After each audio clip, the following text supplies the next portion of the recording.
c'est Gladouane, ancienne sportive de haut niveau retraitée des pistes depuis 2012. Aujourd'hui, dans cet épisode, je te propose la rencontre d'un businessman à succès reconnu et récompensé par ses pairs. Mais avant cette vie d'entrepreneur, de conférencier, de coach, Fabien Dessin a connu une carrière tout aussi riche en rebondissements en tant que cycliste. Bonjour Fabien. Vanessa, bonjour, quelle intro, la classe. Elle est travaillée, hein. Elle est travaillée. Tu crois que c'est naturel, mais non, en fait. J'aurais voulu avoir ce talent naturellement d'impro, mais je ne l'ai pas. C'est beaucoup de travail, Fabien. Que veux-tu? Moi qui pensais que tu étais en Je suis, freestyle. je suis désolée de te décevoir déjà dès les premières minutes de ce podcast. Bon, je sais que toi, tu voyages énormément. T'es où là? Là, je suis en République dominicaine, Santo Domingo. Non, je ne te demande pas si tout va bien dans ces cas-là. À ton avis? La vie est dolce vita, comme on dirait en Italie. La vie est belle, ouais, tout à fait. Alors moi, je t'ai connu à travers les réseaux sociaux parce qu'on a un ami commun en tant plutôt qu'entrepreneur à succès, récompensé dernièrement d'ailleurs. Quelle était cette récompense? Tu fais référence à ma dernière conférence, c'est ça? La récompense, t'as une récompense, non, en tant que businessman, il me semble. De mémoire, je ne pense pas qu'il s'agissait de récompense. On a fait un événement sur Hong Kong, mais c'était par rapport à des business qu'on mettait en place, des sociétés qu'on a mis en place en Asie. Ah ouais, c'est Peut-être peut-être moi. Hein. C'est ouais, peut-être ou alors moi. c'est peut-être. J'ai voulu t'attribuer une récompense. Qu'est-ce que tu veux, Fabien? Je Alors te vois. vas-y, je t'écoute. C'est cool. Je me dis voilà. Non, mais je te jure, je pensais avoir vu passer un trophée, mais très bien. Donc avant cette vie d'entrepreneur, qui est énormément basée en Asie d'ailleurs, tu étais cycliste professionnel ou espoir? Jusqu'à quel niveau? Non, j'ai été jusqu'en espoir des courses élites, mais je n'ai pas été professionnel dans le cyclisme pour d'ailleurs diverses raisons. On aura le temps de les Qu'on aborder. découvrira très certainement à travers le podcast. Voilà, Justement, tout à fait. quel est le parcours? Comment est arrivé cet amour pour le cyclisme et comment tu as vécu cette carrière? Alors en fait, chez nous, Vanessa, le cyclisme, c'est la religion. C'était la religion dans la famille. Il faut savoir que euh, mon grand-père a fait du cyclisme. On a eu une équipe dans la famille qui a été passée de l'oncle à mon père, etc. On a été certainement l'un des plus gros organisateurs de compétition, d'ailleurs également en métropole, pendant plusieurs années sur le nord de la France. C'est que le cyclisme, c'est un sport du nord et de la Belgique également. On est très proche. Ouais, c'est vrai. La Picardie, je suis originaire de la Somme, des Hauts-de-France, la Picardie, donc Un Chopicard. ah voilà, c'est une terre de cyclistes. Et j'ai grandi sur un vélo. Mon père m'amenait, j'étais encore, tu vois, je venais de naître, il m'amenait sur les courses à vélo, il me prenait avec lui sur le vélo quand il avait les bouquets aussi. C'était la religion dans ma famille. Tu aurais pu être médecin, on n'en avait rien à faire. Par contre, tu remportais une compétition, t'étais un dieu vivant, quoi. Pour être respecté chez les dessins, il fallait être cycliste. Ok. Fallait être cycliste, tout à fait. Donc logiquement, tu t'es dit si je veux être respecté, il faut que je devienne cycliste. La question s'est pas longtemps posée, quoi. Même pas. Il y a même pas eu cette question-là, Vanessa. C'est venu moi-même. On jouait à des jeux de vélo. On a grandi sur le vélo. Je passais mon temps sur le vélo. Enfin, c'était notre vie. On était entouré que de cyclistes H24 la semaine, le week-end, on était sur les compétitions. Enfin, tu grandis dans un élément où c'est le vélo. À table, ça parle vélo. Il y avait que le vélo comme centre d'intérêt dans la famille côté paternel. Justement, c'est ton père qui t'a entraîné. Exactement. J'ai appris beaucoup avec mon père. C'est un grand passionné qui maintenant est dans le foot d'ailleurs. Tu vois, il a complètement changé. Il a eu un ras-le-bol du cyclisme par rapport à ce qu'est devenu le cyclisme. Et voilà, tu vois, ça m'avait pensé, on avait des cousins qui faisaient du foot, si tu veux, ils étaient mis de côté, il y avait aucun intérêt. Il a rien compris, le mec, il joue au foot. Nul, nul. Va jouer à la Mais baballe, quoi. ça a été la meilleure école. Pour moi, le cyclisme, ça a été la meilleure école, ce qui me sert encore aujourd'hui dans le business. J'ai tout appris, à la fois les succès, les défaites. Et j'ai appris une chose aussi qui a été, même au niveau du côté homme-femme, je me souviens d'une compétition où mon père, avant le départ, il m'annonce le vainqueur, du moins la vainqueur de la compétition. Je dis attends, j'avais peut-être 12-13 ans. Tu es en train de me dire qu'une nana va gagner la compétition? Je dis t'es complètement fou mon père. Il dit attends, tu vas voir, je peux te dire que c'est Juliette Van de Kerkhove qui d'ailleurs a été professionnelle et championne. Elle a fait les Jeux Olympiques également aussi. Et elle nous a carrément, elle a dominé, tu vois, elle a vraiment dominé la course. Pourtant, on était tous, il y avait des très bons niveaux, tous s'entraînaient, etc. C'était vraiment une nana qui avait un potentiel incroyable. Et ça a été aussi une très bonne leçon de comprendre aussi que il y a des égalités, même des femmes beaucoup plus fortes que les hommes dans le sport. Ça a été une très bonne école. Ça oblige à Elle nous a l'humilité. flingués. Elle nous a flingués, tu vois. Elle vous a flingué, elle a bien eu raison. Elle en profite. Comment se passait cette relation avec ton père? Parce que, ça doit pas être évident. Alors déjà, quand tu me dis: «On jouait à tout ce qui était autour du vélo», moi déjà, j'associe le vélo à tout ce qui est souffrance. J'ai beaucoup de mal à imaginer que le vélo peut être associé à du plaisir. C'est mon point de vue, hein. J'imagine que s'il y a autant de cyclistes, c'est il doit bien y avoir du plaisir. Et perso, franchement, pour moi, c'est tellement dur, c'est tellement dur qu'en plus cette notion d'être entraîné par son père, qui j'imagine en attendait encore plus de toi, ça doit pas forcément être évident. Alors, l'amusement, Vanessa, quand je dis l'amusement, c'est en dehors de l'entraînement et de la compétition, on passait tout notre temps sur le vélo. Ok. D'accord, même en dehors des entraînements, tu étais encore sur un vélo? Ah ouais, c'est fou. Ouais, je séchais les cours pour être sur mon vélo, j'allais à Toi, tu l'école en marchais plus, vélo. toi, tu roulais, quoi.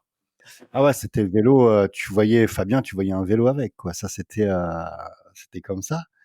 Et le cyclisme, tu l'as bien dit, hein, c'est un sport de souffrance et de sacrifice. Certainement l'un des plus grands avec la boxe, je pense.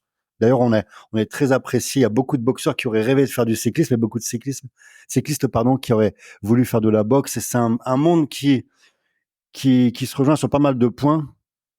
La boxe, tu as un adversaire en face. Le vélo, c'est toi qui te mets les uppercuts dans la gueule. C'est à toi qui va réussir, devoir à t'en mettre le plus possible.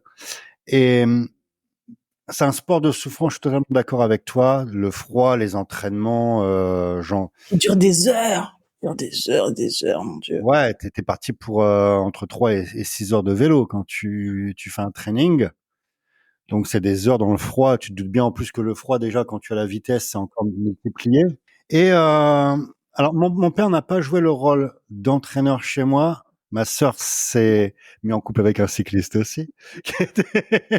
Et c'est lui c'est un très bon cycliste amateur qui a été d'ailleurs, il aurait pu faire une carrière professionnelle, mais ça l'a jamais intéressé.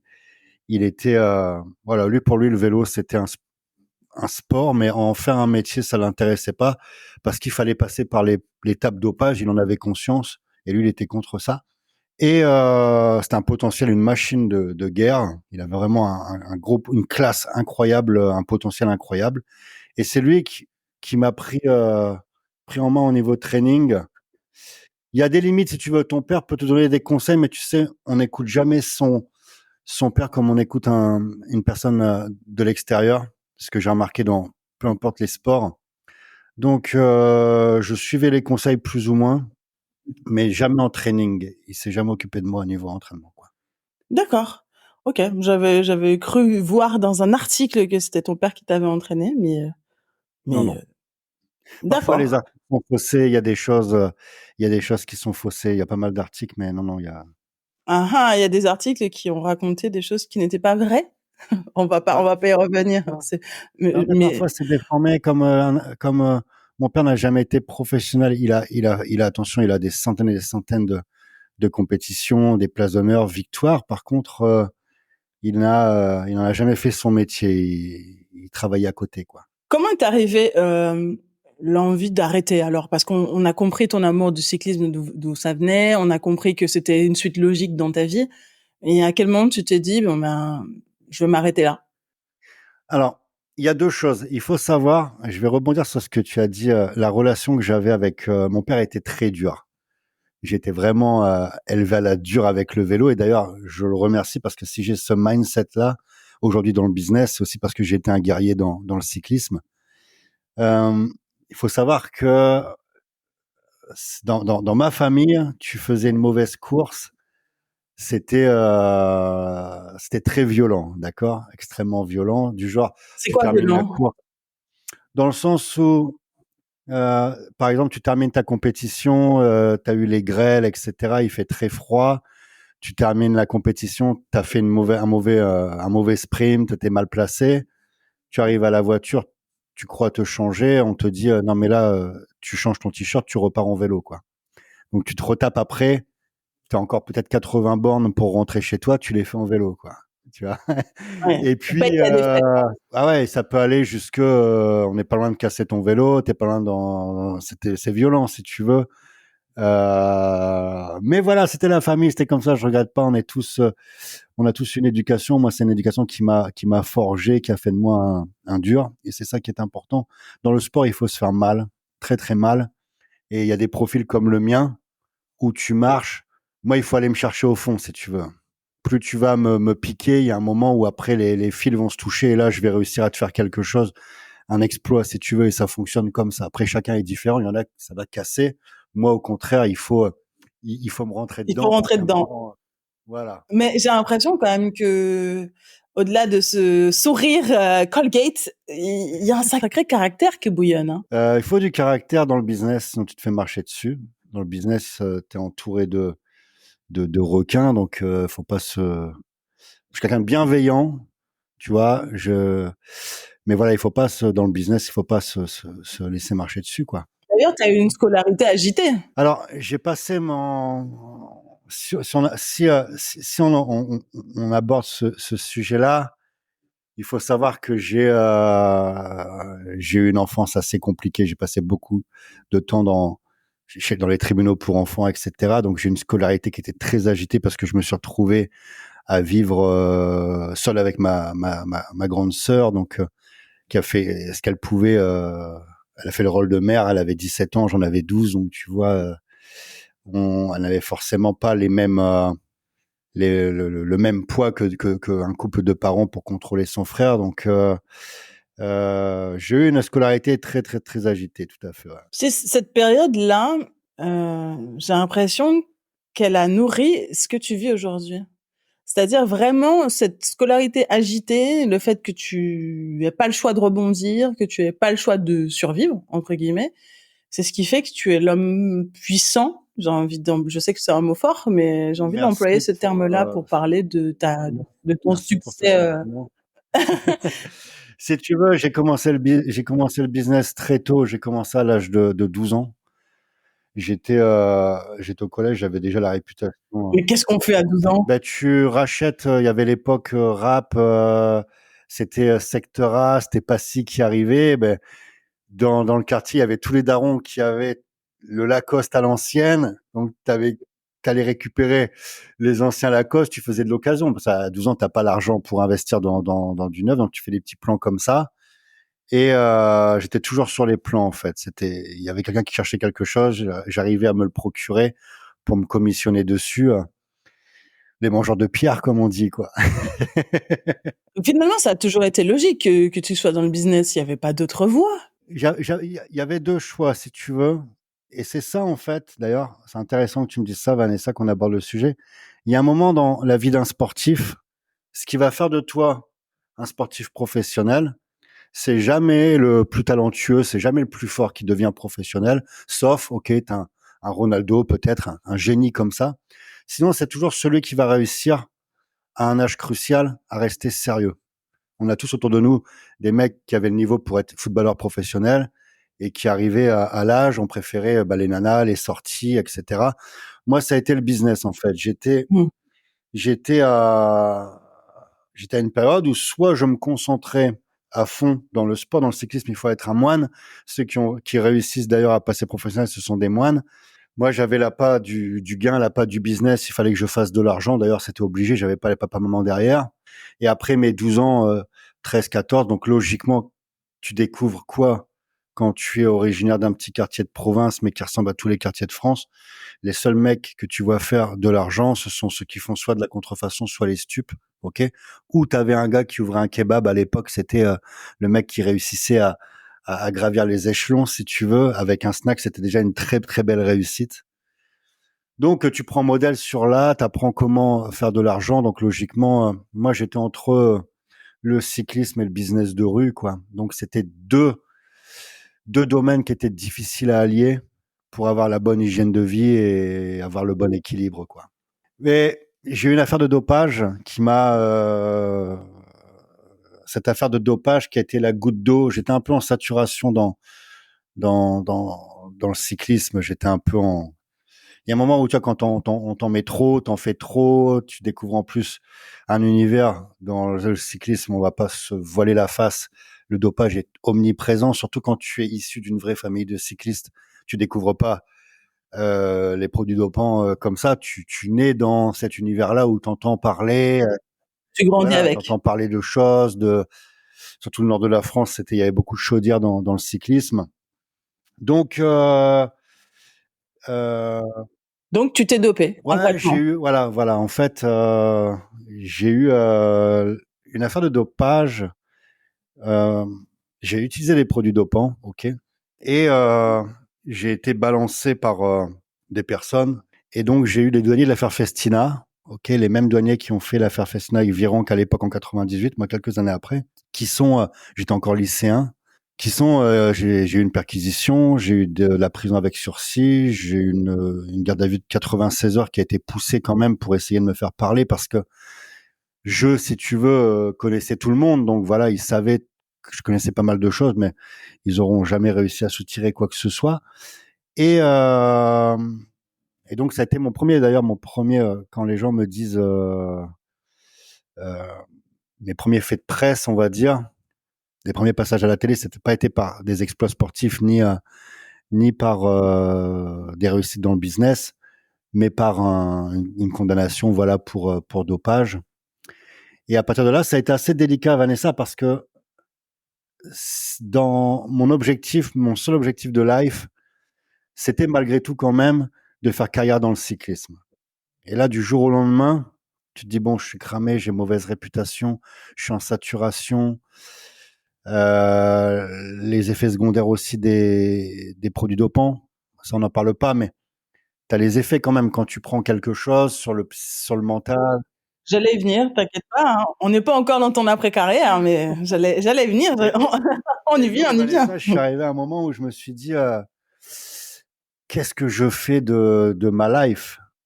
Niveau scolaire, j'étais dans un lycée professionnel, d'accord? Tu me demandais. Qu'est-ce que tu étudiais? Ben écoute, rien de fantastique. Je suivais ce que ma sœur avait fait. Elle avait fait un BEP comptabilité et j'avais fait un bac professionnel ensuite dans le service. Et voilà quoi. Je me suis retrouvé dans un moment où qu'est-ce que je fais? Le vélo, c'est terminé. Qu'est-ce que je sais faire d'autre? Tu vois, j'étais dans ce questionnement-là, quoi. J'ai eu un passage où ça a été plutôt, voilà, je vais pas te cacher la chose. J'étais plus dans un passage où je me faisais mal à moi-même, c'est-à-dire, bon, je vais faire du business sale, je vais utiliser aussi pas mal de drogue où je vais essayer de m'échapper aussi, quoi. Tu vois. Donc voilà. Et tu t'es échappé? Ça a réussi? Alors, je me suis échappé, mais à un moment où l'hygiène de vie du sportif a pris le dessus. Quand tu es cycliste, tu as besoin d'une très bonne hygiène de vie. Moi, j'aime bien dormir, bien manger, etc. Et je me rendais compte que j'étais... Donc là, tu étais encore cycliste. Je pensais que tu avais Alors, là, je déjà suis plus arrêté cycliste. et que Là, je tu montais. suis en train je suis sous contrôle judiciaire. Donc, il y a enquête, hein, t'es pas condamné tout de suite. Donc, en attendant de, d'avoir mon procès, on va dire, je dois signer tous les mois, etc. Je passe souvent devant le juge pour donner plus d'infos, pour essayer de démontrer il y avait ou pas un trafic ou etc. Est-ce que j'avais des connexions. Donc on va essayer quand même de démontrer des... Voilà, on est en train d'essayer de surfer sur... Il y a eu le buzz de l'affaire Festina, donc localement on essaye d'en faire aussi une affaire médiatique, ok, voir s'il n'y a pas d'autres clubs, d'autres cyclistes qui sont dans l'affaire, dans le dossier.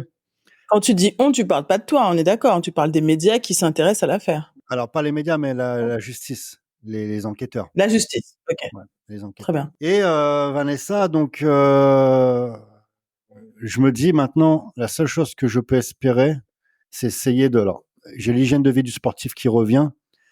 J'arrête de consommer toutes ces conneries, d'aller en soirée, de déconner.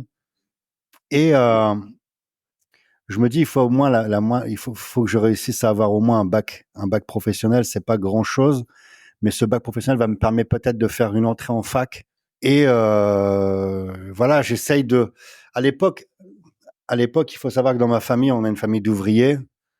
À l'époque, si tu me demandes qu'est-ce qu'il y a après un bac professionnel, sincèrement, seconde générale, première, terminale, c'est des choses que je ne connaissais même pas, Vanessa. Tu vois, on n'avait pas dans ma famille de personnes qui avaient fait d'études dans le général ou dans le secondaire. C'était juste des professionnels. On allait travailler à l'usine, quoi.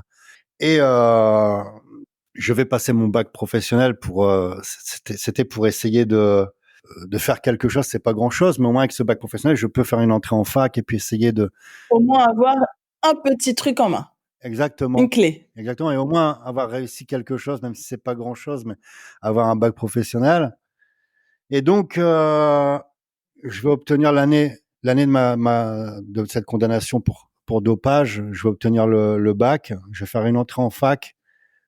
Et l'entrée en fac, je vais créer ma première entreprise.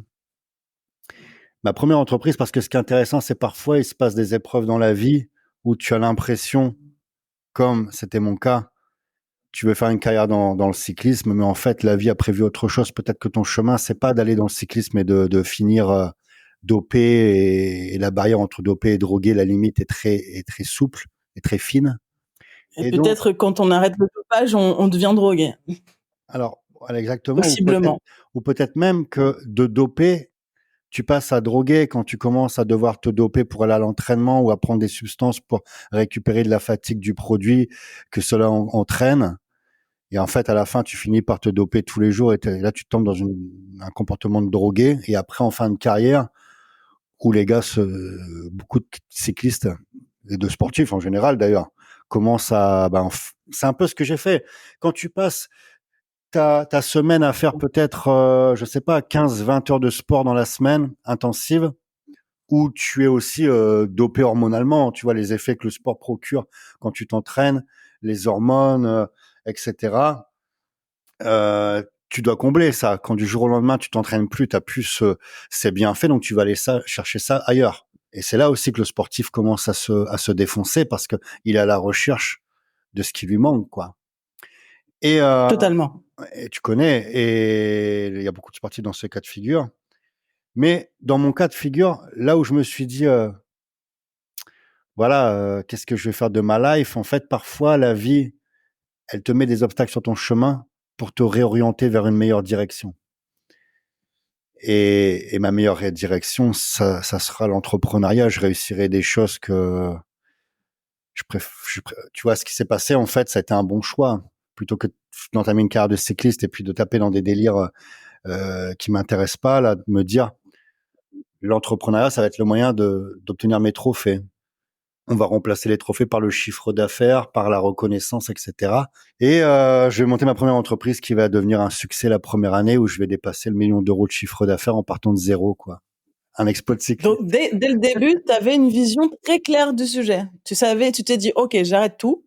Maintenant, je me lance dans l'entrepreneuriat et je vais devenir number one. Non, non, non, non, pas clair du tout comme ça. Non, non, pas clair, ce serait de mentir. D'accord. Parce que dit comme ça, tu as l'air d'être parti et d'avoir eu une vision claire. Non, non, non, non. Je suis à la fac, je bosse en même temps à l'usine, à côté, pour faire un petit peu d'argent. Je fais du business à côté. Le tout, c'est de me dire, voilà, je dois réussir à faire un peu plus que ce pourquoi je suis prédestiné, on va dire, dans la famille. Et un jour, tout le monde me dit, monte un business, Fabien, déclare-toi parce que voilà, ce que tu fais, t'es pas dans la légalité, donc il faut que tu montes un business. Et puis, mais le problème, c'est que monter un business, ok, mais avec quel produit? Quel produit va me permettre d'absorber les charges, les impositions, les taxes du système français? À chaque fois que je trouvais des idées, quand je faisais mes calculs, je voyais bien en fait que ça allait être trop lourd fiscalement. Compliqué. Voilà. Et un jour, j'ai un ami qui vient me voir et qui me présente un produit. À l'époque, c'était les Pocket Bike. Il me propose ce produit. Il me dit, Fabien, ce produit-là, il s'arrache sur Paris. Tous les mecs de quartier qui viennent, tout le monde en veut. Si tu arrives à en trouver, nous, on va toujours ce mindset, les mecs viennent me voir parce qu'ils savent que c'est un peu Hugues les bons tuyaux. Tu viens me voir, je vais trouver quelque moins cher, on va faire une bonne opération ensemble, on va faire du business. Donc tout le monde venait avec des plans, mais ce plan-là, il va attirer mon attention, Vanessa. Mais ça, c'est un produit qui est différent, quoi. Ça se vendait 300 euros. Je fais des petites recherches, j'arrive à trouver en Allemagne ce même produit, j'arrive à le trouver entre 150 et 200 euros. Et je me dis, ça, c'est du Made in China. Et ce produit-là qui était vendu 300 euros, en Chine, 75 dollars. Avec le taux de conversion de l'époque, 75 dollars, 50 euros. Avec toutes les taxes rendues, etc. Et ben, on avait un prorata à 75 dollars, ça revenait à 75 euros rendus en France. 75 euros, 300 euros, je me dis, avec mon mindset à l'époque de quelqu'un qui est à la fac et qui bosse aussi à l'usine, je me dis, il suffit que je vende une moto dans la journée et je gagne beaucoup plus que si j'allais trimer quoi, dans les 3-8. Et là, je me dis, un conteneur, c'est 156 motos. Il faut réussir à les vendre. C'est pas vendre 10 motos à tes potes. Il faut réussir à les vendre. Je mets une annonce sur Internet. Dans l'heure qui suit, j'ai quelqu'un qui me contacte du Luxembourg. Dans cette annonce, je précisais que j'avais le stock. OK? Je dis, je vais faire comme si j'avais le stock et voir s'il y a de l'intérêt. Si des personnes me contactent, on va voir comment on gère le truc. Donc, une personne du Luxembourg qui veut 50 motos, j'ai une personne du sud de la France, Grenoble, qui veut une vingtaine de motos, plus, je me rends compte que je peux vendre le conteneur rapidement. Et là, je me dis maintenant, il faut l'argent. Le conteneur, c'est 15 000 euros à l'époque, 15 000 et 16 euros précisément d'investissement avec les taxes, les charges, etc. rendues chez toi. Et donc, je me dis maintenant, il faut 15 000, j'ai que 3 000 euros d'économie, il me faut 15 000. Je vais à la banque faire un prêt étudiant de 9 000 euros, je des petites économies, 1 500 à mon père, 1 500 à mon cousin, j'ai ces 15 000 euros et je me dis maintenant je peux commander. Je contacte ce client au Luxembourg, je lui dis écoute, je vais être sincère avec toi, les motos je les ai pas. Par contre, si tu passes de 50 motos à 75, ce qui est la moitié du conteneur, je vais te faire un tarif que tu pourras pas trouver ailleurs. Ça va me permettre moi de commander en Chine et c'est du win-win. Le gars il accroche, il me dit ok, je commande ce conteneur arrive, je le vends en moins de 15 jours complètement. En même temps, j'ai des revendeurs, des professionnels de la région, de mon secteur, qui viennent chez moi, qui voient que j'importe de Chine, et là, qui passent commande de conteneurs complets. Et je surfe sur la vague. Je vais devenir donc précurseur sur les pocket bikes, mais aussi sur les dirt bikes chinoises, les scooters chinois, les quads chinois en homologué. Je vais réaliser 1 million d'euros, plus d'1 million d'euros la première année. Je vais plus que doubler ce chiffre d'affaires. Je vais devenir un des acteurs les plus importants sur le marché de la mini-moto en France. Voilà comment ça se fait. Incroyable, parce que il a fallu oser aller en Asie.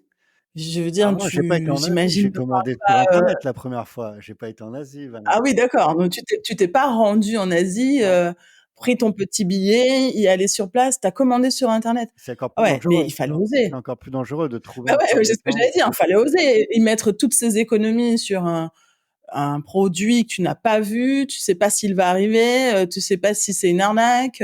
Exactement. Waouh! C'est quoi ce que tu me dis là? Tu me mets en mémoire. J'ai reçu mon conteneur en décembre, si tu veux, 2005. OK? Et, et mon grand questionnement, c'était ça. C'était mon premier prêt. Je faisais un prêt étudiant de 9 000 euros.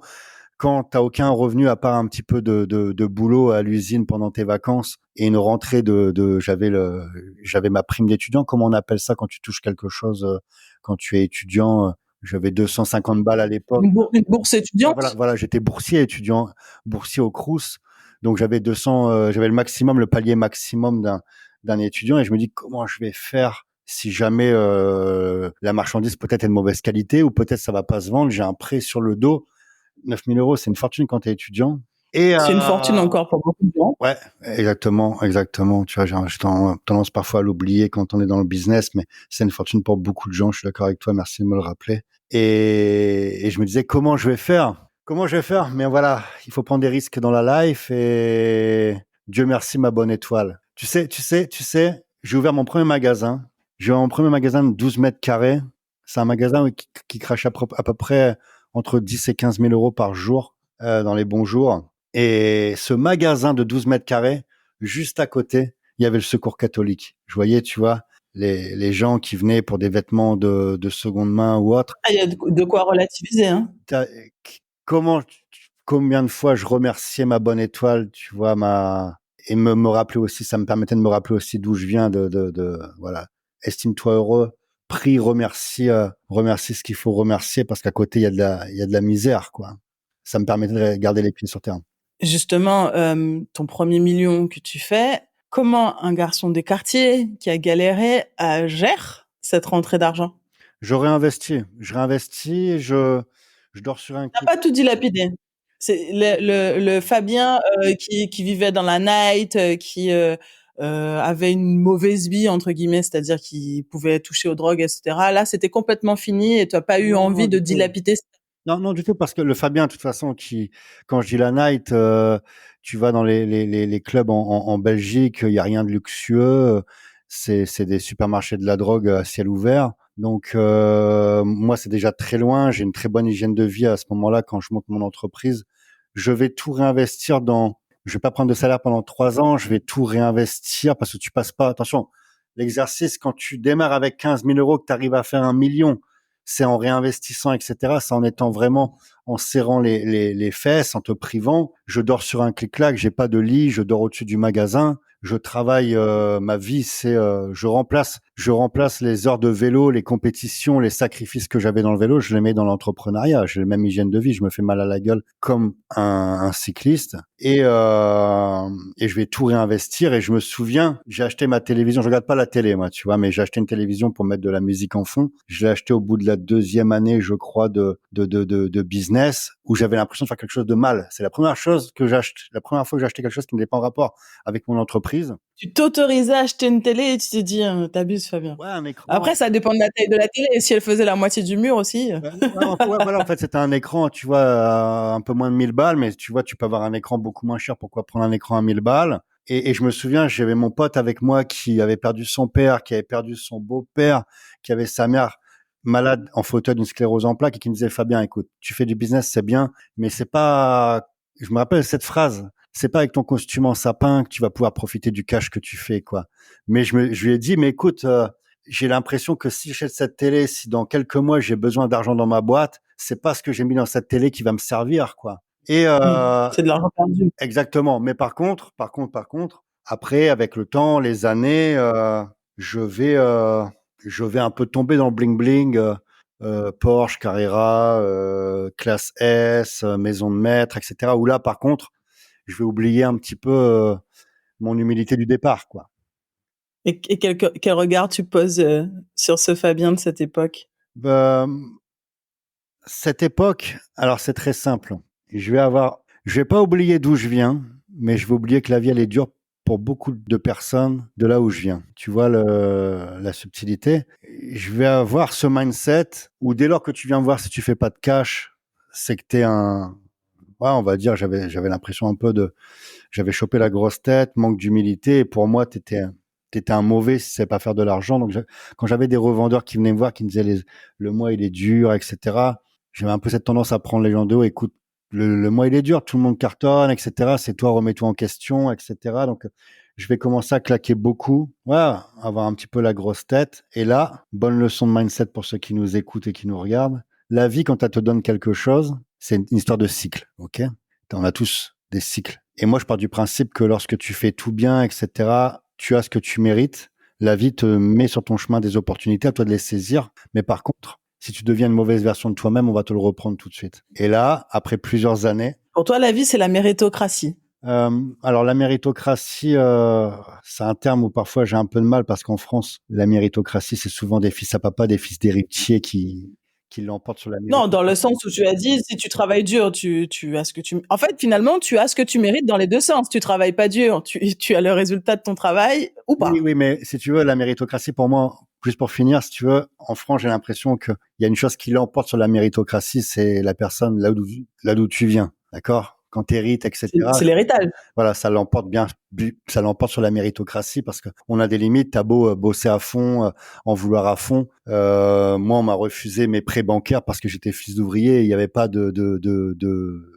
contre-garantie derrière. Et toutes mes premières années, je serai face à ça. On me mettra l'étiquette des fils d'ouvrier, quoi. Donc, t'as pas le même potentiel de réussite ou les mêmes facilités quand tu es le fils d'un entrepreneur ou quand tu es le fils d'un ouvrier. Ça, il faut pas l'oublier en France. Mais je suis pour je pars du principe qu'il Du faut. coup, tes enfants maintenant n'ont pas les mêmes, n'est pas les mêmes chances, ont plus de chances étant enfants d'entrepreneurs, du coup. Exactement, mais de ce côté-là, ma fille aura des facilités, mais par contre, le père oubliera pas de la mettre en difficulté, ça c'est certain, quoi.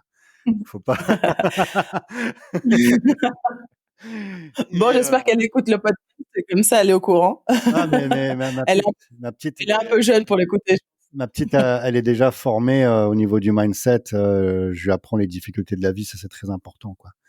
Et Elle fait du cyclisme. non, non, du tout. Elle est dans l'équitation. Tiens, Ah ouais. elle est passionnée Bon, elle, par les. pareil, elle a une monture, mais pas la même. Ouais, elle est passionnée par les chevaux. Et j'espère qu'elle ne fera jamais de cyclisme. Non, c'est pas tout à fait le même monde, nous dirons. Exactement. Et comme quoi, mais le fait d'être fille d'entrepreneur permet aussi d'accéder à une discipline comme l'équitation. Parce qu'elle aurait été fille de tes parents, j'ai envie de dire, elle aurait eu ta vie, il aurait été inenvisageable qu'elle fasse de l'équitation. Exactement. Ça, c'était. Même si le cyclisme, ça reste quand même un sport qui coûte extrêmement cher. Euh, L'équitation. Il y a quand même plus de cyclistes issus de la classe populaire que de cavaliers issus de la classe Alors, ça, je populaire. suis d'accord avec toi. Je suis d'accord avec toi. Au niveau des classes, je suis totalement d'accord avec toi. Au niveau du coût financier, un investissement dans un vélo, c'est certainement plus que le cheval en question, quoi. Mais par contre, pour une histoire de classe, totalement d'accord avec toi. Aujourd'hui, ça fait combien de temps que tu as arrêté le cyclisme? J'avais 20 ans, donc ça fait 20 ans. Oh, mon petit vieux. Non, mais je te rassure. Mais tu sais quoi? Je me sens. J'ai 40 ans, mais je t'assure, Vanessa, que mon hygiène de vie que j'ai, les entraînements que j'ai, parce que j'ai toujours des entraînements, pas dans le cyclisme, mais d'autres entraînements, je suis certain que je pourrais remonter sur un vélo et ça, c'est certain, quoi. Je me sens vraiment en très, très, très grande forme. Justement, comment tu as géré ce manque d'activité? Parce que le vélo, on l'a dit, hein, c'est 4 heures, 6 heures en montagne, qu'il vente, qu'il pleuve, qu'il neige, qu'il grêle même. Du coup, comment tu gères ce manque d'activité physique? Alors, j'ai compris que tu pratiques encore, mais certainement pas à même intensité. C'est la salle, j'adore la salle. J'ai fait à un moment, je faisais un petit peu tout ce qui était de boxe, etc. pour extérioriser. Mais je me fais mal dans la musculation. Alors, je cherche pas à prendre de la masse, si tu veux. Moi, je cherche. Tu sais, nous, on Tu s'entraînait. parles toujours de cette notion de douleur. C'est important d'avoir mal? Mais bah, je pense que t'aimais pas avoir mal, toi. Non, non, non. Alors, j'ai pas. Moi, j'aimais juste gagner, Si hein. tu veux, j'aime pas. Attention, que j'arrive à bien expliquer. Faut être cinglé pour aimer se faire mal. Je peux pas dire que. Limite, faut être cinglé pour faire du cyclisme, hein. Pour moi, de mon point de vue, Ouais, mais il y a un lien. quelle satisfaction tu as quand. En fait, moi, ce que j'aime, c'est cette capacité à m'en mettre au-dessus et à supporter le poids, tu vois. Ça, c'est quelque chose me surpassait. J'aime l'effort, en fait. J'aime l'effort. Quand tu as décidé de prendre ta retraite du sport, j'imagine qu'à ce moment-là, tu avais encore la tête pleine de rêves. Tu t'es dit, quand tu as décidé de faire du cyclisme, c'est que tu voulais être, je sais pas, gagner le Tour de France, gagner le fameux quelle est la course là sur pavé Les Roubaix. Paris-Roubaix. J'imagine que ça faisait partie de tes rêves de gamin. Alors, Comment tu pas as Paris-Roubaix, moi, j'étais un grimpeur. J'étais pas fait pour les galères, pour les classiques. Moi, j'étais un grimpeur. Il fallait de la montagne. Et malheureusement, dans le nord de la France, les montagnes sont pas là. Mais comment j'ai comblé ça? Comment j'ai comblé ça? Bah, j'ai gardé toujours en tête un moment. Et un moment après, tu te dis, bon, c'est fini, j'ai 40 ans. Mais je pensais à un moment, tu quand même faire un jour un comeback. Tu vois, des fois, j'étais piqué. Des fois, j'étais piqué par des mecs qui faisaient du vélo qui me disaient, viens à l'entraînement avec nous, t'arriveras jamais là, t'es plus entraîné, ça faisait sincèrement, quand je te dis 10 ans, ça faisait peut-être, ouais, allez, 7, 8 ans que j'étais pas monté sur un vélo, mais zéro vélo, tu vois. Et les gars, je leur dis, écoutez, je pars avec vous, je fais 100 kilomètres. Si vous croyez que, avec la niaque que j'ai, vous arrivez, et je faisais les 100 bornes, si tu veux. Alors, je rentrais, j'étais. J'ai presque envie de dire avec l'ego que j'ai, Fabien, hein.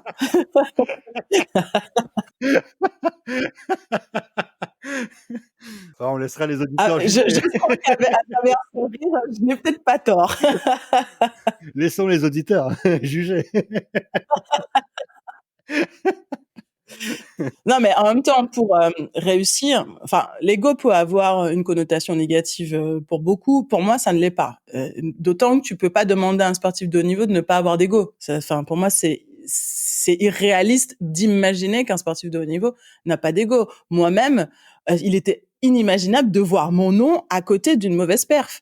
Donc, qu'est-ce que c'est? C'est bien de l'ego, bien sûr. Exact, Mais mais si t'as c'est de pas l'ego d'ego, comment tu positif. fais du sport de haut niveau, hein? C'est de l'ego positif, tu vois. Après, t'as l'ego négatif. Oui, pour moi, tu vois, après, l'ego englobe forcément, mais comme tout, hein, une bonne qualité, être un mec gentil, c'est génial, mais avec un mec trop gentil, bah, c'est pas génial, tu vois. Comme tout, tout a une qualité ou tout est un défaut. Ça Totalement dépend d'accord avec simplement de la manière dont tu l'utilises, comment tu l'utilises et puis comment la personne en face le perçoit. Parce que finalement, il s'agit pas que de nous, il s'agit aussi de la manière dont c'est perçu. Donc évidemment, quand je dis ego, je t'ai fait beaucoup rire, mais on peut pas, enfin, c'est mon point de vue, on ne peut pas être sportif de haut niveau sans cette part d'ego. C'est pas possible. Je suis totalement d'accord avec toi. Totalement en phase avec toi là-dessus. L'ego, il en faut. Après, il faut, comme tu disais, le bon et le mauvais, faut pas que ça devienne quelque chose où c'est contre toi-même. L'ego contre toi, contre tes performances, comme tu as dit, si tu as fait une mauvaise perf, c'est quelque chose qui tu vas ruminer, tu vas avoir envie de faire mieux. Ok, ça c'est positif. Par Je vais contre, pas dormir. Moi, ça va. Quand je faisais des mauvaises perfs, je devais pas rentrer à pied jusqu'à chez moi. D'autant que souvent mes perfs, enfin, j'avais beaucoup de compètes en France et je vivais en Martinique, ça aurait été très compliqué de rentrer à pied du coup. Ou à la nage, bon, peu de chance que j'arrive du coup. Et la perte d'identité, comment tu l'as vécu? Parce que c'est aussi cette question-là. Pendant très longtemps, tu étais, alors même si tu as accumulé les casquettes, tu étais déjà businessman non officiellement, mais dans ta tête, tu étais cycliste. Donc, comment tu as géré le passage de je ne suis plus cycliste et je suis businessman? Moi, j'ai eu pendant longtemps le syndrome de l'imposteur, par exemple. Est-ce que tu l'as eu, toi? non, j'ai pas eu ce syndrome. Quand j'ai eu cette affaire de dopage, j'ai perdu l'étiquette de cycliste par contre, tu vois, ça a été très vite. Limite, il fallait mieux t'en débarrasser, hein, quelque part. Ouais, ouais, ça a été C'était presque salvateur de la perdre. exactement. Et là, c'était plutôt, j'avais l'étiquette plutôt du petit voyou, plutôt. J'étais pas. Mais je l'ai noté d'ailleurs, hein. Dans cette interview, j'ai noté bad boy. Ah ouais? Tu seras le bad boy de ce podcast, je crois. Non, J'en aurais peu des comme toi. Mais Est-ce qu'il faut être bad boy pour réussir? qu'est-ce que tu entends par bad boy? Parce que je suis quelqu'un qui a un grand cœur, j'ai de la bienveillance, etc. Le gentil bad boy, pas le bad boy, Je cherche pas à je écraser sais les pas. autres. En même temps, je pense que tu demandes à n'importe quel bad boy, le mec le plus violent du monde, je sais pas qui on pourrait nommer le mec le plus violent de l'histoire du monde. Allez, on va de commun accord, je pense qu'on tombera à peu près d'accord sur Hitler. Pour dire que c'est peut-être pas le pire, mais en tout cas, il doit pas faire partie des Je meilleurs. croyais que tu allais me parler de Et Mike Tyson. non, bah, Mike Tyson, parce qu'il a mordu une oreille. Pourquoi t'aurais nommé Mike Tyson, toi? Hitler, bon, c'est un tyran, c'est pas un bad boy, c'est une ordure. Et Ouais, c'est dur, mais bon, bah, tu vois, donc du coup, c'est vrai que c'est important de déterminer ce qu'on appelle bad boy. Pour moi, bad boy, à la limite, c'était, bah, c'est en français, c'est mauvais garçon, tu vois. Donc ouais, ça, bah, tu vois, il y a Tyson, encore, quelqu'un en dehors il y a de. encore un truc gentil. Mais je veux dire que même là où je voulais en revenir, c'est que même le mec qu'on considère, que la planète entière considère comme vraiment la pire raclure, si tu lui demandes à lui, est-ce qu'il le faisait pas par bienveillance, est-ce qu'il était pas gentil, je suis persuadée que Hitler va te dire, mais bien sûr que c'est par amour pour mon peuple que je sauve mon peuple. Hmm. Donc finalement, tout le monde va te dire, bah, moi je suis le gentil. C'est vrai que même les plus gros criminels de l'histoire, ils ont tous leurs propres excuses. Maintenant, pourquoi Tyson? Parce que Tyson, en dehors de ses combats, c'était un vrai bad boy. Tu vois, il y avait pas mal de. Il arrivait de se droguer, il se battait aussi. Il était, tu vois, il venait de la rue, quoi.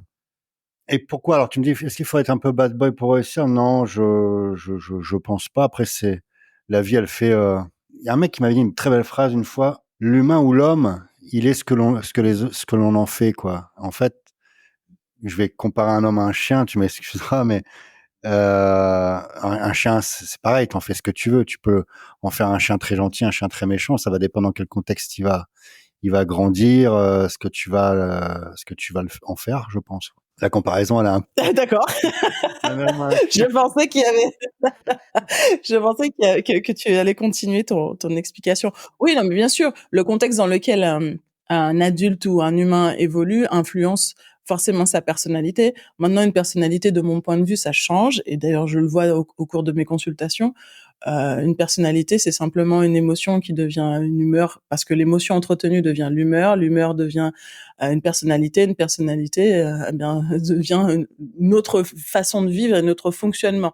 Donc, de mon point de vue, oui, tout change, même si au départ tu avais des prérequis, puisque ça a été montré que l'épigénétique montre que depuis la gestation, donc dans le ventre de la maman, l'univers dans lequel évolue la mère influence les gènes du bébé. Donc, tu vois, bien sûr qu'il y a une part qu'on ne maîtrise pas du tout. Génétiquement parlant, quand on est, on a déjà des prédispositions. exactement. Maintenant, on Les peut blessures tous émotionnelles évoluer. les blessures émotionnelles commencent dans le ventre de la maman également aussi. Tout à fait. Quand on est, on a déjà des traumatismes. D'ailleurs, la naissance est le premier des traumatismes. Et puis l'éducation devient un autre traumatisme. Et d'ailleurs, en neurosciences, on appelle ça des messages contraignants. Et ça fait partie de mon boulot d'aller chercher toutes ces traumatismes inconscients qui, des fois, nous commandent et nous génèrent chez nous des programmes, c'est-à-dire des façons de fonctionner qui sont totalement incontrôlées et dont on ne réalise pas, puisque quand on a le temps de réaliser, c'est que l'émotion est déjà générée dans le cerveau limbique. Mais ça, on partirait dans un podcast qui est bien trop scientifique. Donc revenons à ton histoire, Fabien. Donc, on a bien compris que finalement, au niveau de l'identité, il a été nécessaire pour toi d'abandonner ton étiquette de cycliste pour complètement te focus sur ta partie entrepreneuriat. Et à partir de là, comment tu t'es construite? T'as complètement tout mis de côté, puisque dans ta famille, tu me disais que pour être reconnu, il faut être dans le monde du cyclisme. Comment ça s'est passé avec ta famille? Donc, j'ai bien compris que c'était ta Mais sœur qui t'avait élevé. ça a été un succès massif. Donc là, j'ai eu l'approbation de toute la famille, la fierté de la famille, la fierté de mon père, la fierté. Toute la famille était. Alors, il faut savoir que tu passes du cycliste. Alors, les gardes à vue, les menottes, etc. C'était mal vu. Je t'ai vu un peu. Voilà, on attendait le moment où j'allais aller en prison. En fait, c'était ça. Tu vois, tout le monde disait il va aller en prison, etc. J'enchaînais les petites condamnations, les bagarres, les choses comme ça. Donc, t'as une mauvaise réputation, surtout dans une petite ville de province. Donc, l'entrepreneuriat, ça va être ce qui va me remettre dans le droit chemin, et ça va être aussi le moyen de remettre les pendules à l'heure. Ok. Donc, bien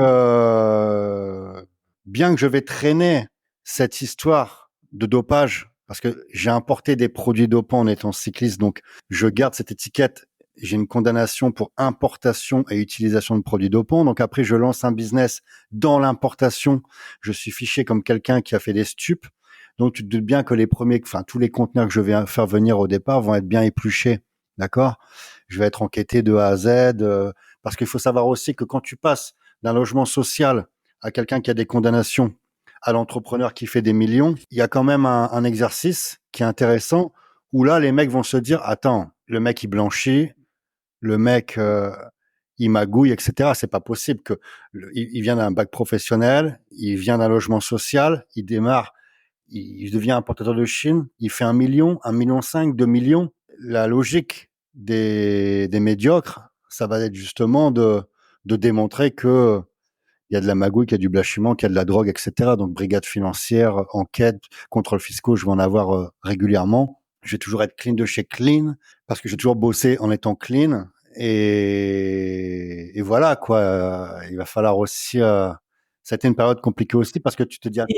Il a fallu que tu montes patte blanche. Exactement, mais tu sais, quand tu es dans l'entrepreneuriat, Vanessa, que tu en chies, tu fais pas 1 million comme ça en partant de rien, je répète, en partant de rien, les privations qu'il y a. Puis attention, dans l'entrepreneuriat, c'est comme le sport. Il y a des moments où tu vas gagner, mais des moments où il y a des échecs, où t'es prêt à la limite. Tu dis, qu'est-ce qui va se passer ce mois-ci? Est-ce que ça va passer? Ça va pas passer? C'est extrêmement compliqué, le business.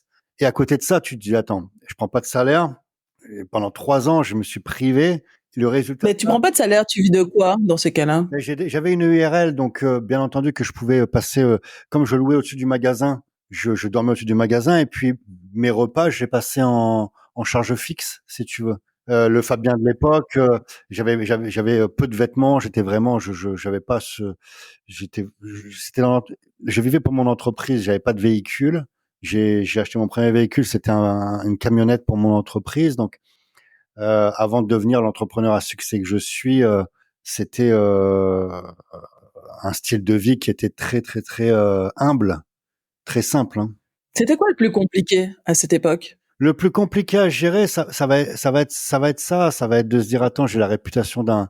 Là après, t'es face un peu à un miroir, tu te dis voilà comment ce que les gens pensent. On voit pas un entrepreneur à succès, on voit un magouilleur en fait. Alors peut-être que c'est mon style, etc. C'est comme ça, mais ça va être quelque chose qui va être un peu tu te dis, je crée des emplois, j'essaye de justement, j'essaye de quitter tout ce que j'ai fait avant. L'entrepreneuriat, c'est me remettre dans le droit chemin, donc j'essaye justement d'avoir une bonne attitude, etc. Donc ça va être la chose un peu plus la plus délicate, quoi. Puis après, il y a un moment où tu te dis, cette phrase de mon daron qui m'est restée en tête, hein, qu'on parle de toi en bien ou en mal, le principal c'est qu'on parle de toi. Et il y a un moment après où tu comprends que ce que pensent les autres, t'en as rien à foutre et en fait t'es pas là pour être aimé. Donc ça va aussi te construire. Mais au début c'est insultant, c'est ça qui me plaît pas quoi. C'est que je fais du business clean et tu viens perquisitionner chez moi, tu viens enquêter pour voir dans les réservoirs s'il y a pas de la cam. Là ça c'est insultant, tu vois. Je reviens sur le côté bad boy. Je viens d'y penser à tes tatouages. Parce que je sais pas si à l'époque tu avais autant de tatouages. Alors, si vous voulez voir les tatouages de Fabien, vous pouvez aller sur son compte Instagram. Hein. C'est Fabien Dessin, il me semble. C'est que c'est ça ton compte. C'est Hein. ça. J'avais zéro tatouage. Et- J'avais zéro tatouage. ah ouais, d'accord. Parce que là, ça participe pas. Hein. Finalement, on te dit que l'habit ne fait pas le moine, mais l'habit fait clairement le moine. Hein. Surtout pour les instances juridiques ou de contrôle, des instances judiciaires, on va dire. L'habit fait clairement le moine. On se connaît depuis très peu de temps, donc tu m'as pas connue, mais j'ai eu une période où j'avais les cheveux très courts, aussi courts que les tiens, et roses, fluo. Ok. Et ouais, ouais. Et à cette époque, j'étais pas du tout traitée de la même façon. C'est-à-dire que je me souviens que j'étais partie en stage à Rabat, au Maroc, et on m'avait fait me déshabiller complètement. C'est-à-dire que tout mon groupe d'entraînement, j'étais qu'avec des garçons, j'étais la seule fille, et on m'avait déshabillée complètement et on m'a fait me pencher vers l'avant pour vérifier si j'étais pas une mule. Et tout ça parce que j'avais les cheveux rose fluo. De toute ma vie, c'est la seule fois où c'est arrivé. Et ensuite, alors là, la manière dont j'ai été le mieux traitée, c'est quand j'avais les cheveux longs et lisses, parce que finalement, je pense que je passais très bien partout. Donc, avoir les cheveux longs et lisses, ça marche. Avoir les cheveux courts, rose fluo, t'es emmerdé. À un moment, j'avais fait des fausses dreadlocks parce que je trouvais ça marrant. C'était une période. Bah là aussi, j'étais pas du tout traitée de la même façon. Donc, on considère que l'habit fait pas le moine, Si, si, l'habit fait le moine. si, moi, C'est clair. si j'en suis clairement la preuve que. Et là, je me souviens toutes les fois où je me présente en première classe en jogging, Nike, hein, tu vois, pas un truc de fou. Euh, ben on me regarde de la tête aux pieds en me demandant avec insistance mon billet parce que quelqu'un comme moi en jogging Bah, pourtant, peut pas être sincèrement, en première quoi. tu vois une nana grande, bien taillée, logiquement, tu comprends qu'elle est sportive de haut niveau, quoi. Mais bon, t'as les médiocres, hein, que veux-tu.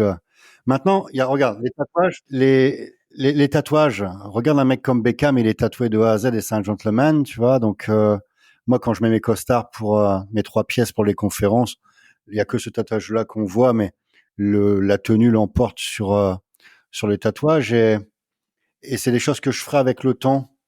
C'est c'est peut-être aussi à la recherche, le manque d'effort, le manque de douleur se retrouve peut-être à faire des tatouages, tu vois. Euh, on remplace l'exercice par autre chose peut-être quoi. Tu vois, tu as encore ça revient encore cette histoire de douleur. Hein. Le mot douleur, qu'est-ce que ça représente pour toi la douleur? Qu'est-ce que ça représente pour moi la douleur? Je dis pas que Elle est pas facile cette je dis pas question. que j'aime la douleur, je déteste la douleur du tatouage, c'est un truc qui me dégoûte. Mais généralement, quand tu te fais mal, tu obtiens quelque chose à la fin.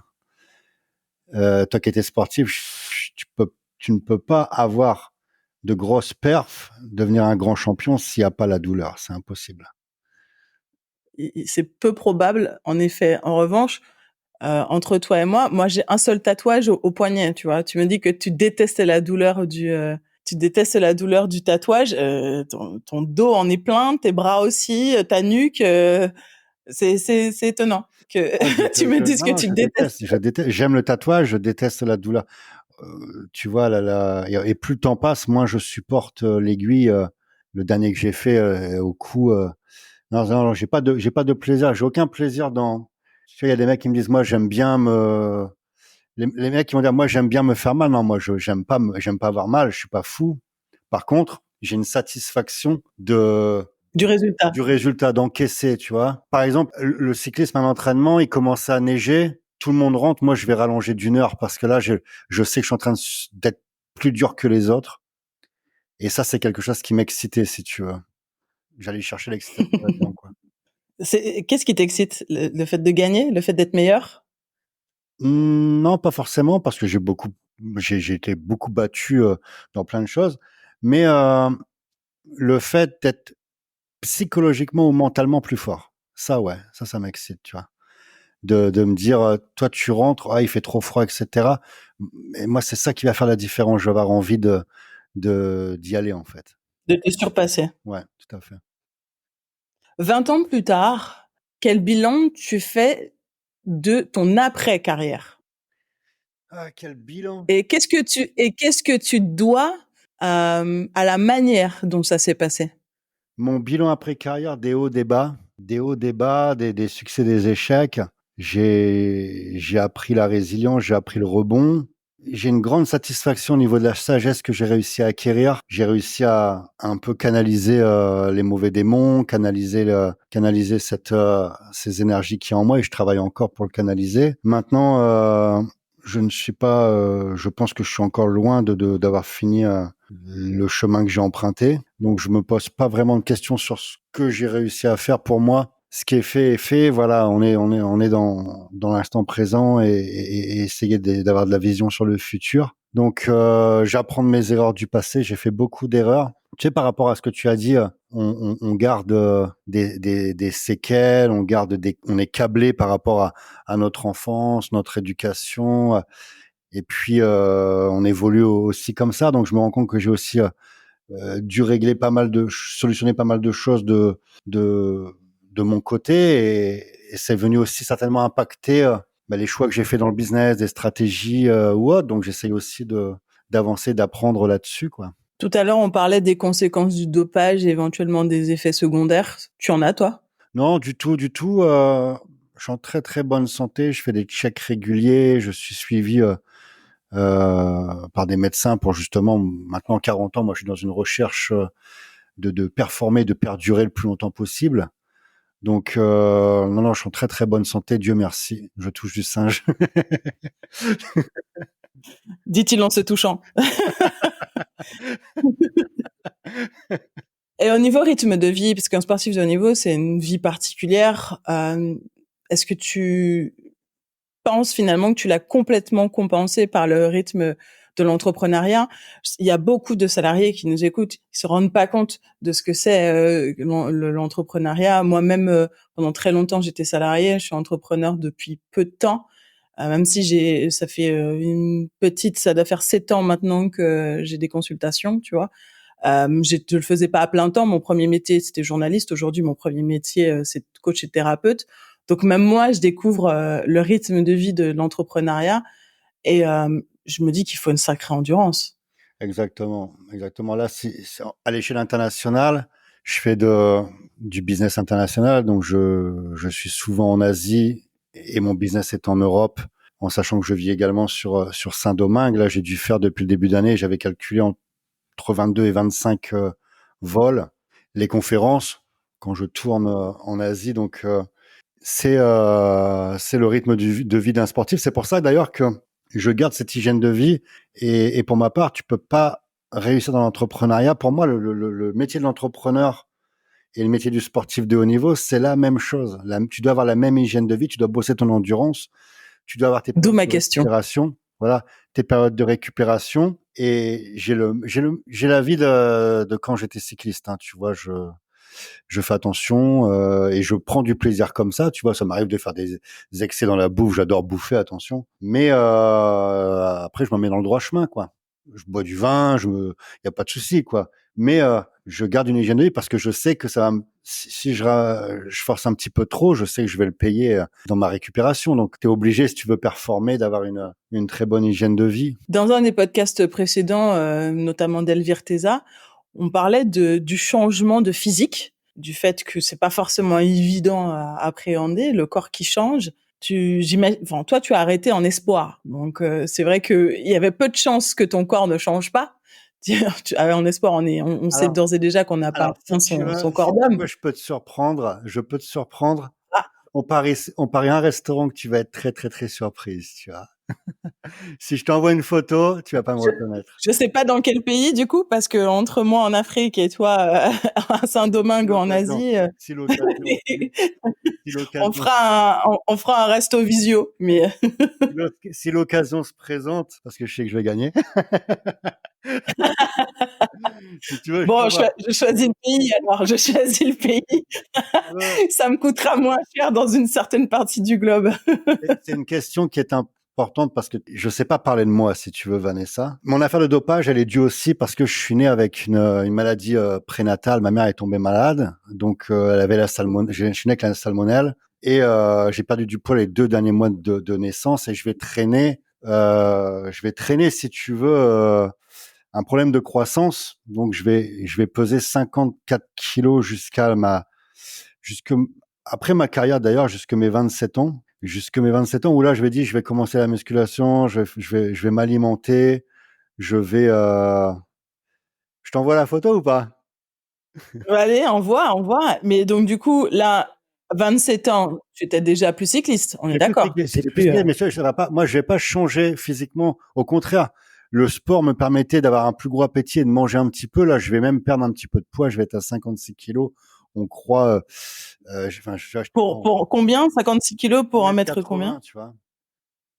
Ah oui, 1m80. c'est pas bien épais ça, hein. C'est pas bien épais. Le vent, il devait te pousser fort, hein. Il valait mieux l'avoir dans le dos que Chacal. de face, hein. Chacal, c'était tout, mais là, tu réveilles tous mes complexes, là. Je t'ai dit que c'était un podcast. J'ai pas dit que c'était agréable. Donc, au contraire, après, je vais avoir un meilleur physique pour ma part. Je vais essayer de travailler pour prendre du poids.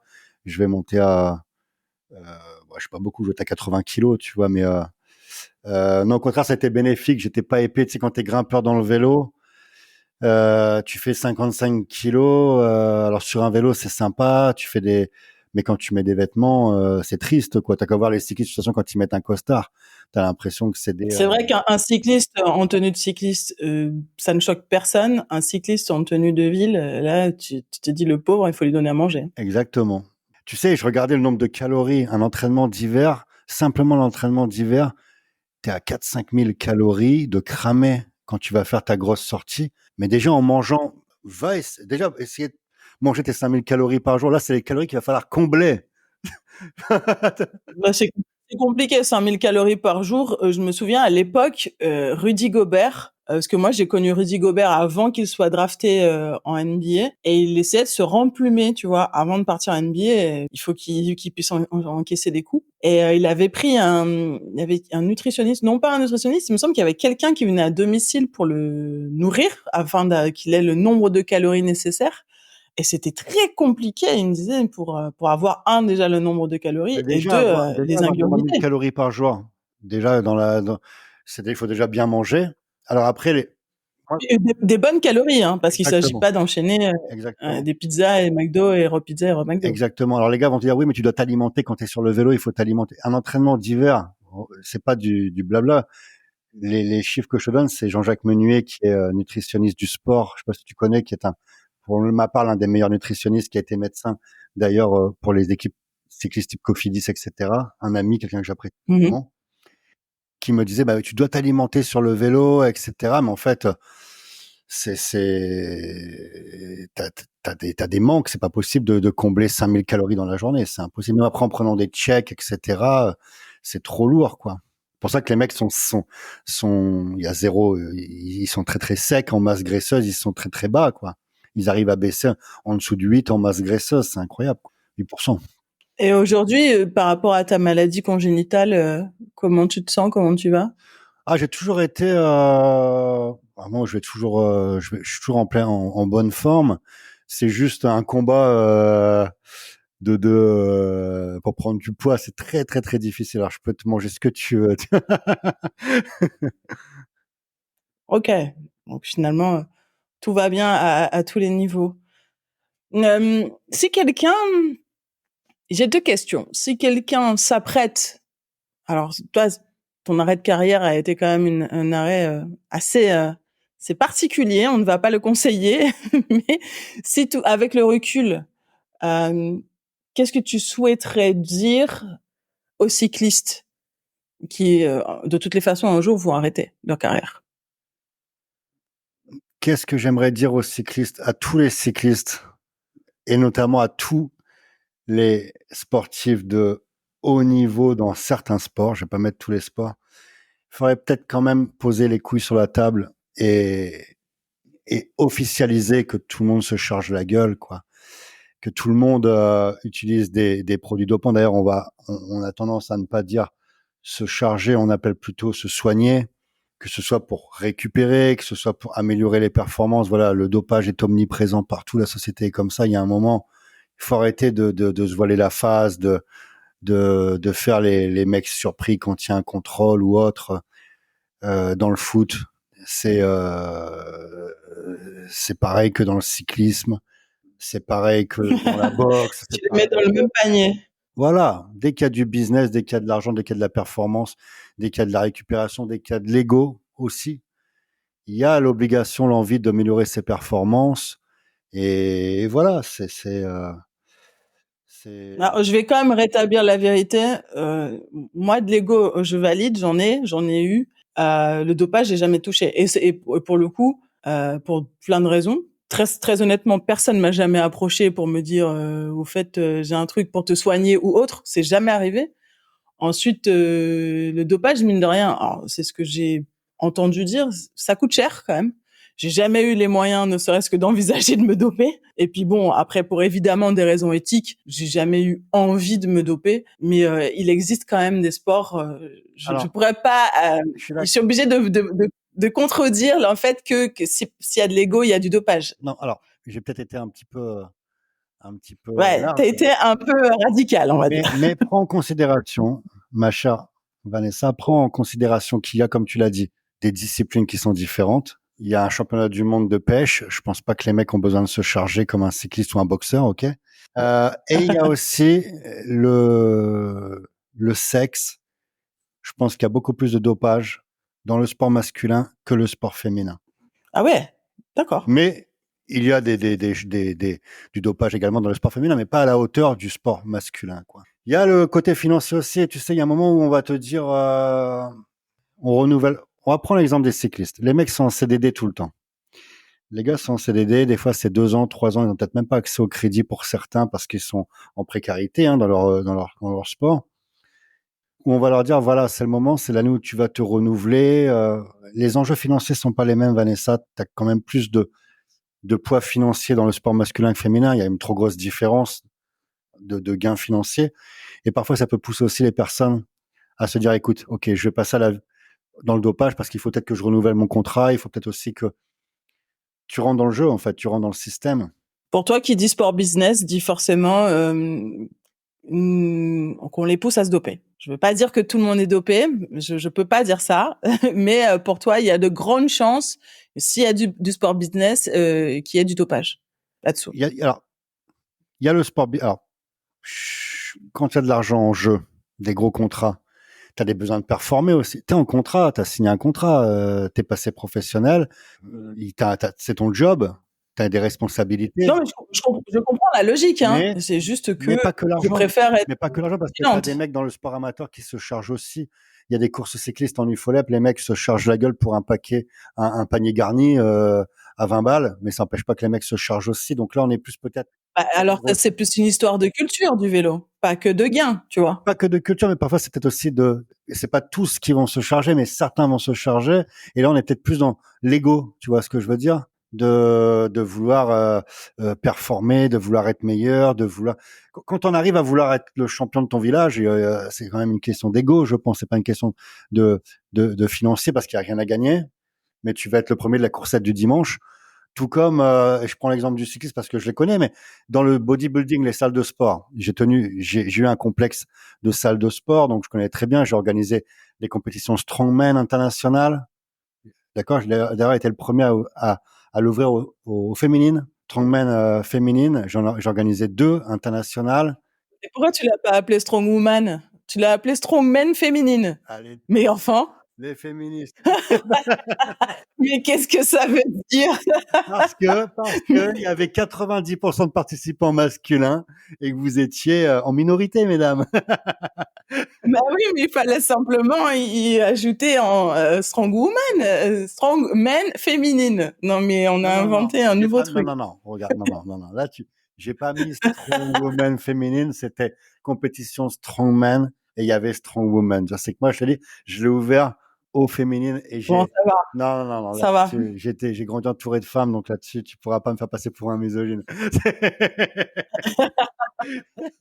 Bien que la Bon, c'est règle bon, bien que la règle heureusement que t'es grammaticale, loin de moi, sinon je t'aurais tiré l'oreille, là, comme ma mère me faisait.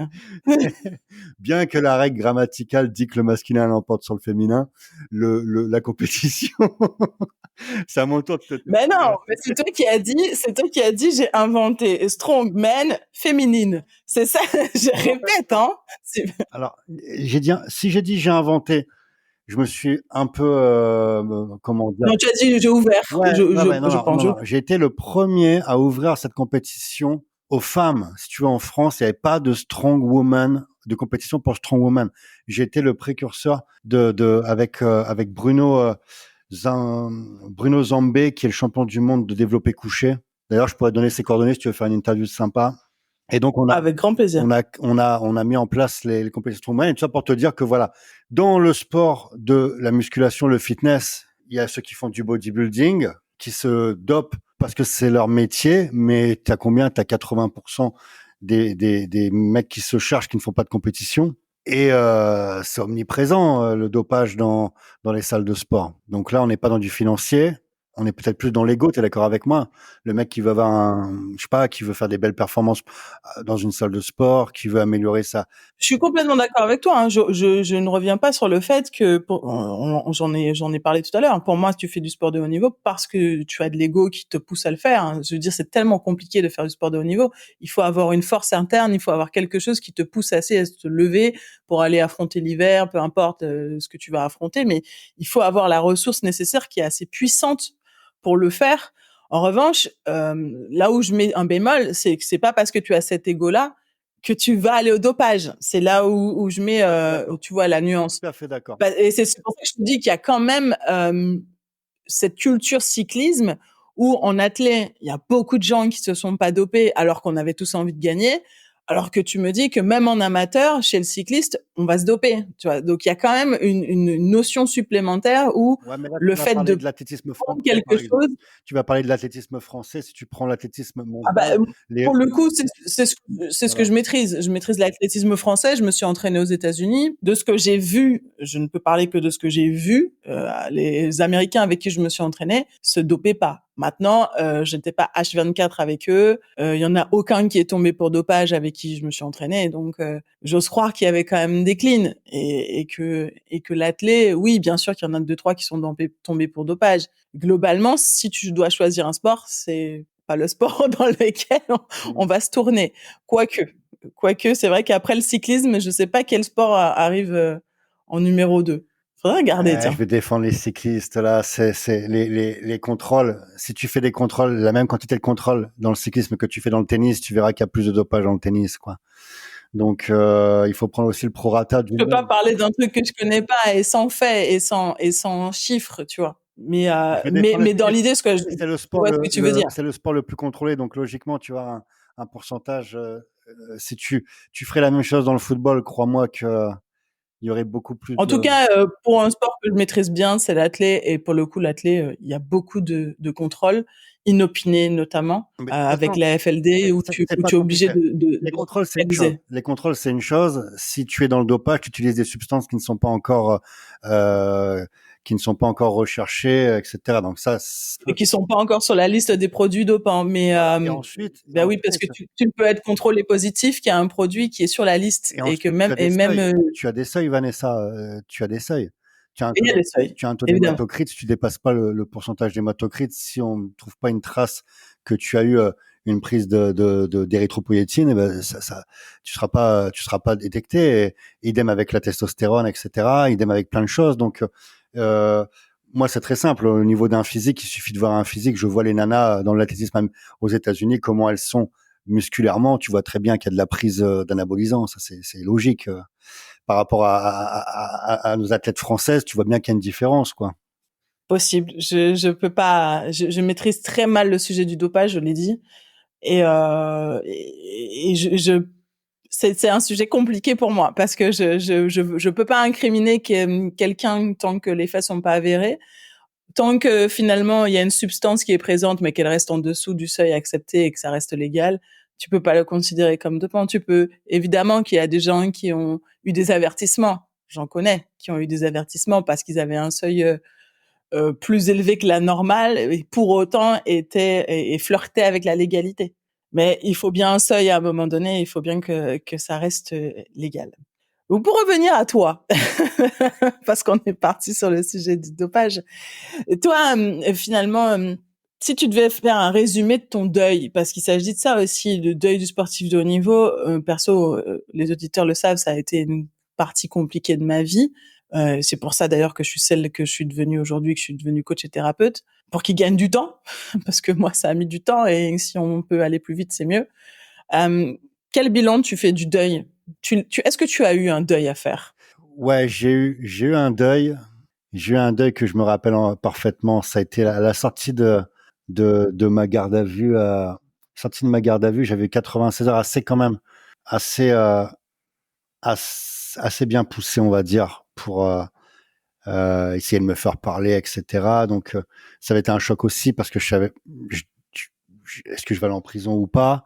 Le vélo est raccroché. Là, je me souviens, à la sortie de cette garde à vue, j'ai eu mon deuil immédiat, en fait, où là, je me suis dit, je me suis pris un uppercut dans la gueule. Ok, vélo fini, prison peut-être. Là, j'étais à poil. Ok, j'étais à poil avec moi-même. Qu'est-ce que je sais faire? Je savais rien faire, à part faire du vélo. Et donc, je me suis dit, waouh, là, et le deuil après, il va se faire progressivement, où je vais comprendre que voilà, par honte aussi de ne peut-être pas assumer ce qui est en train de se passer avec la grande nation. Je me dis, je remonte pas sur un vélo. Tout le monde me disait, remonte sur un vélo, tu les emmerdes. Et moi, j'aurais pas eu le courage, tu vois. Puis après, tu vois, Vanessa, ce qui m'a aidé dans le deuil, c'est de voir des amis qui passaient professionnels, ok, et je voyais leur vie, quoi. Et je me dis, en fait, je suis plus heureux, en fait, dans le chemin que je suis en train de suivre aujourd'hui, quoi. Et justement, qu'est-ce qu'on peut te souhaiter aujourd'hui? De continuer, de continuer sur mon chemin, de, ouais, voilà, de continuer sur mon chemin, que tes belles choses se mettent sur mon chemin, de continuer que ma bonne étoile soit au-dessus de moi. Et T'as fait le million, maintenant on te souhaite le milliard, c'est ça? on a fait des millions, beaucoup de millions. Maintenant, le milliard, c'est pas un objectif, sincèrement. C'est vrai? Non, je suis pas dans ces objectifs-là. Pour le businessman que tu es, c'est pas un objectif, le milliard. Non, du tout. Les millions, ça n'a jamais été mon objectif non plus. C'est le résultat, en fait, de faire quelque chose bien et que tu aimes. Et logiquement, tu as le résultat qui va avec. Je me suis jamais mis un objectif on fait des millions d'euros de chiffre d'affaires aujourd'hui avec mon entreprise, beaucoup plus qu'à mes débuts. Et ça n'a jamais été. Je me suis jamais mis un objectif non, je fais ce que j'aime. Je, au moment où dès que ça va commencer à m'emmerder, ben on fera autre chose. Ça, c'est clair. Je reste un homme libre. Souhaitez-moi de rester un homme libre surtout. Ça, c'est important, quoi. Alors reste un homme libre avec le sentiment de réussite, parce que finalement, c'est pas une question d'argent, c'est le sentiment de réussir qui t'anime, si j'ai bien compris. Alors, je te dirais que pour moi, j'ai pas réussi. C'est, tu vois. Bah, des petites victoires dont je parle. Tu vois, pas la réussite globale, j'ai réussi ma vie et je suis géniale et tout va bien.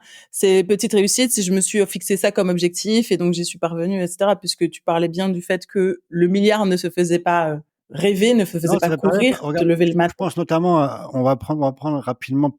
Je vais pas trop m'écarter là-dessus, mais l'image qu'on donne de l'entrepreneuriat aujourd'hui, tu regardes une émission par exemple sur M6, l'image de l'entrepreneuriat où on te montre, voilà, il faut trouver des investisseurs, etc. Moi, c'est un truc qui m'a jamais intéressé. Je reste maître de mon business. Je reste un entrepreneur libre qui dit levée de fonds, dit aussi qu'il y a des comptes à rendre, il y a des actionnaires, etc. Moi, ça m'intéresse pas ce business-là, tu vois. Je veux rester un homme libre, tu vois. Faire du cash, il faut du gros cash, mais je donne pas la patte, quoi. Ça, c'est clair. La liberté. Eh bien, s'il y a quelque chose qui a pas de prix, c'est vrai, c'est bien la Exactement, liberté. exactement. Merci beaucoup Fabien, j'espère que tu as apprécié nous dévoiler les coulisses de ta vie. Pas forcément toujours évident l'exercice. Un grand plaisir. C'est un grand plaisir. Merci à toi. J'ai pu me confier sans problème parce qu'il y a cette bienveillance et ton énergie que tu dégages. Donc ça, j'aime bien. Et ça va être sympa parce que ma communauté ne connaît pas ce côté-là de ma personne. Donc ça va être top. La découverte va être entière, je n'en doute pas. J'espère que toi aussi, cher auditeur, cet épisode t'aura plu. Si tu veux partager ton expérience, eh bien, n'hésite pas à me contacter. C'est contact@vanessagladon.com. Et si tu souhaites comprendre comment je peux t'aider, eh bien, sache que l'appel découverte est offert. Si ce podcast te plaît, n'hésite pas à lui mettre 5 étoiles sur la plateforme que tu utilises et je t'invite à le partager à ceux à qui il pourrait plaire. N'oublie pas que la vie est un sport incroyable et que tant que la partie n'est pas terminée, rien n'est jamais perdu. Alors on se bat jusqu'au bout, jusqu'au gong, jusqu'au sifflet final, jusqu'à la ligne d'arrivée et abonne-toi pour ne rien manquer. Allez, je te donne rendez-vous très vite pour un nouvel épisode de The Glad One Podcast. J'aime bien ton outro. Allez, top.